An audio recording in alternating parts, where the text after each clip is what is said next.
Hi, இன்றைக்கி ஒரு சூப்பரான டிஷ் பார்க்கலாமா? சுட்ட கத்திரிக்காய் தொக்கு. இது எவ்வளோ பேர் பண்ணுவீங்கன்னு தெரியல. இதெல்லாம் வந்து ரொம்ப பழைய காலத்து டிஷ், ஆனால் செம்ம டேஸ்ட்டாக இருக்கும்.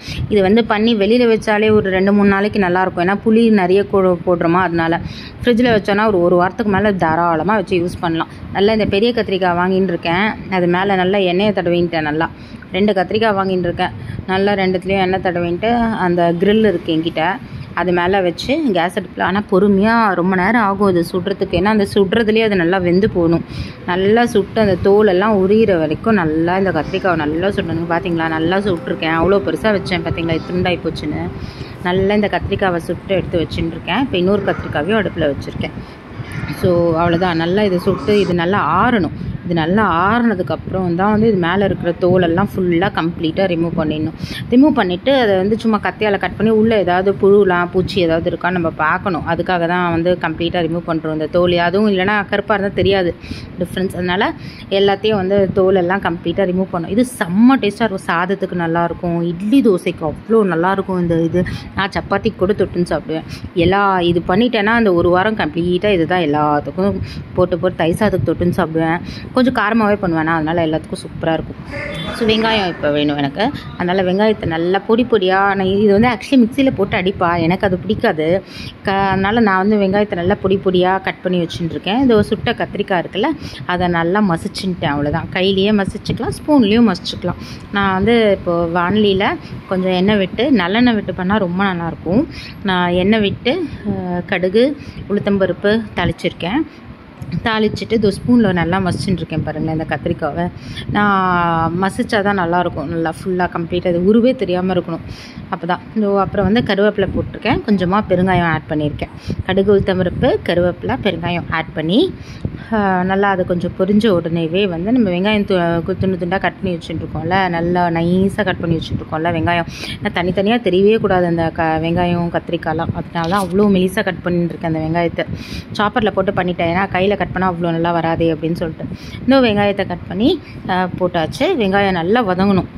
இல்லைன்னா நறுக்குன்னு வாயில் கடிச்சிடும். நல்லா வெங்காயம் நல்லா வதங்கணும். நல்லா கம்ப்ளீட்டாக வெங்காயத்தை வதக்கணும். இந்த மீன்வெல் என்ன பண்ணுறோம் அப்படின்னா, 2 தக்காளி எடுத்துகிட்டு இருக்கேன். 2 தக்காளி 2 பச்சை மிளகாவும் எடுத்துகிட்டு இருக்கேன் காரத்துக்கு.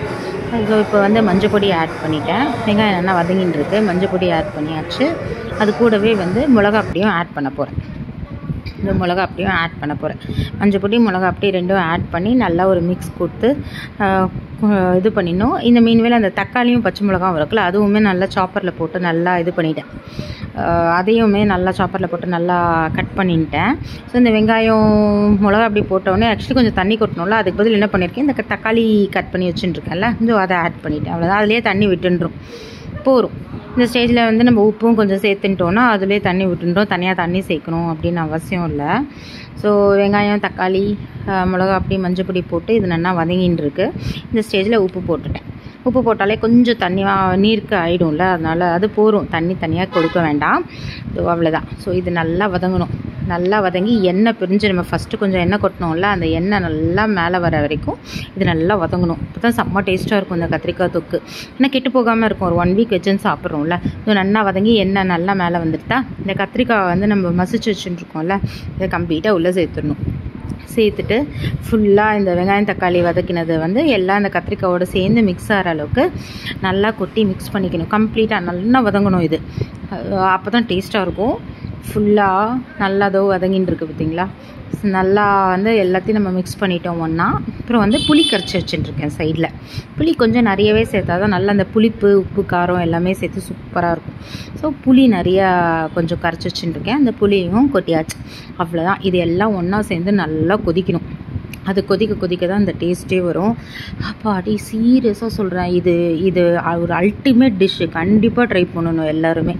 இந்த மாதிரி டிஷ்க்கெல்லாம் வந்து நம்ம பொறுமை வேணும் பண்ணுறதுக்கு. ஆனால் அவ்வளோ டேஸ்ட்டாக இருக்கும். இந்த கொத்தமல்லி நல்லா கட் பண்ணி போட்டுருக்கேன். நல்லா கொதிச்சிடுது பார்த்தீங்களா. எண்ணெய் நல்லா பிரிஞ்சு வந்து மேலே நல்லா கொதிச்சிடுது. கொத்தமல்லி நல்லா நிறைய போட்டுருக்கேன். போட்டு நல்லா ஒரு மிக்ஸ் பண்ணியாச்சு. இவ்வளோதான். நல்லா கொதிச்சிடுது. சூப்பராக நம்ம கத்திரிக்காய் தொக்கு ரெடி ஆகிடுது. இது சாதத்தில் போட்டுன்னு கலந்துன்னு சாப்பிட்டா பொங்கலுக்கு அவ்வளோ டேஸ்ட்டாக இருக்கும் இந்த தொக்கு. பொங்கலுக்கு தயிர் சாதத்துக்கு இட்லி தோசைக்கெலாம் அவ்வளோ டேஸ்ட்டாக இருக்கும். கண்டிப்பாக ட்ரை பண்ணுங்கள் சுட்ட கத்திரிக்காய் தொக்கு. Bye bye.